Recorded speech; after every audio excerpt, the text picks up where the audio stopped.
Okay, imagine this. You've opened your phone to send a quick happy birthday text to a friend that only speaks Japanese, but you only just got it and haven't bothered working out how to set up the right keyboard yet. Or maybe your name is Zoe and you're trying to fill in a form, but it only lets you use the 26 standard letters of the English QWERTY keyboard. What are you going to do? Well, you're probably just going to put up with your choice of letters being limited.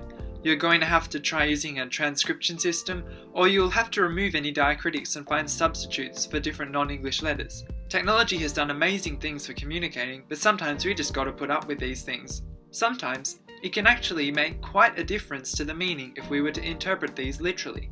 I'm sure anyone who has ever liked a languages page on Facebook for more than about 2 seconds will have seen the memes about the Spanish sentence, Mi papá tiene 47 años, meaning, my dad is 47 years old.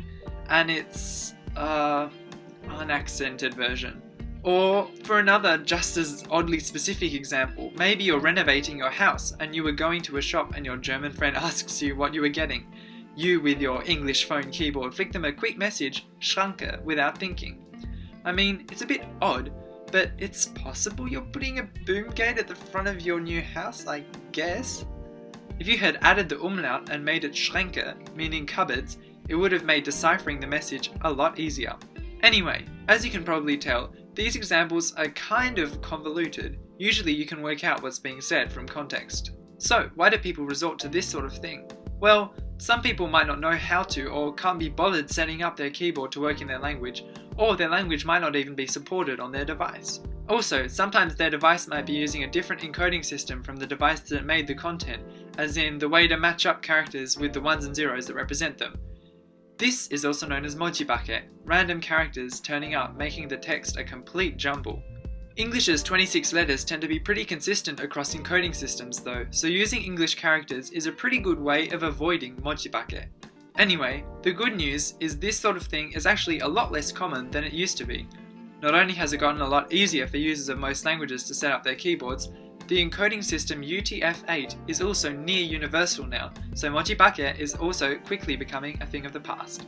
This hasn't stopped whole governments from literally changing what the alphabet of certain languages is to make it easier to use on devices. In 2017, the Kazakh government started a still ongoing process to switch from the Cyrillic alphabet to the Latin alphabet. There are many political, cultural and other reasons why the switch is taking place, but an interesting quote from the former president of Kazakhstan, Nursultan Nazarbayev, is that the alphabet was apparently meant to have no hooks or superfluous dots. Anyway, I don't know what the reason for that is, but given that this 2017 version of the alphabet could be typed easily on a standard QWERTY English keyboard, technology quite probably had something to do with it. I've got to mention though, since then, the Kazakh Latin alphabet has actually had a couple of revisions, and the latest version, released in January, takes inspiration from the related Turkish and adds a few letters of its own. As you can see, there are several characters here that are nowhere to be seen on a normal English keyboard.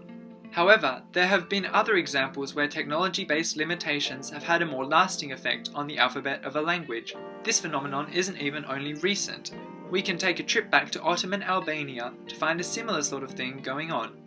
In the 19th century, there were many writing systems in use, including the Elifba, based on the Turkish version of the Arabic alphabet, various systems that used the Latin or Greek alphabets, and the Istanbul alphabet, which was a unique and eclectic mix of Greek and Latin characters.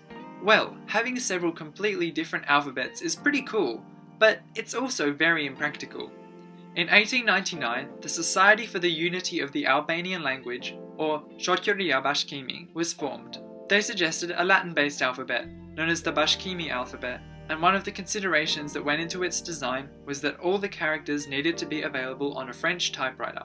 In the slightly adapted version that was eventually adopted and is still used today, we can see the only letters that have accents on them are the C with a cedilla and the E with a diaeresis, both of which are also found in French. We don't even need to go to other languages to find this sort of thing. In English, we also have an alphabet that has been remodeled time after time over the centuries. Did you know that there are actually several letters that used to be in our alphabet, but not anymore? What happened to most of these letters is a whole nother story for another time. But basically, there were a whole bunch of them, including Ash, Ev, Yoch, Thorn, and Win. Over time they faded, and for many centuries now, the standard English alphabet has been made up of just the 26 letters we are familiar with today. So, how did this change come about? Well, throughout the Middle English period, the usage of these letters declined steadily. However, one of the final nails in the coffin was the introduction of the printing press in the 15th century by a guy named William Caxton. The revolutionary technology meant heaps of books in English could be mass-produced and spread for the first time. This kick-started the standardization of English spelling. There was one small caveat: the typesets, or the little blocks you put in order in the press when you were printing something, were designed for Dutch, which did not use these now exotic-looking letters, so most of them didn't make the cut. There was, however, one particular character that managed to hold on for a while. Thorn, which incidentally is still in use in the modern Icelandic alphabet, made its way into Caxton's typesets, mostly in this symbol, meaning the, but in most instances it had been replaced by its two-letter version that we still know today, TH. There were a few other very common abbreviations that made use of this, but unfortunately it didn't take long for this letter to disappear as well. In the handwriting of the time, Thorn was growing increasingly similar to Y, a letter which, quite conveniently, did appear in many continental European typesets. So, this digraph evolved into this little phrase, which might seem a bit familiar to you. As a phrase currently used to give things an olden days sort of feel, these two words are often pronounced ye olde. But did you know that it used to be pronounced very similarly to the old? And this archaic spelling is actually a lasting reminder of an English letter of times past, lost to the march of technology. Whether it be the standardization of the English alphabet shaped by the typeset available to the first printers, a group of people deciding that it would be easier if Albanian could be written on French typewriters, or the Kazakh alphabet declaring that their reformed alphabet not contain any accents, technology has actually had a big impact on the way a lot of languages are written today.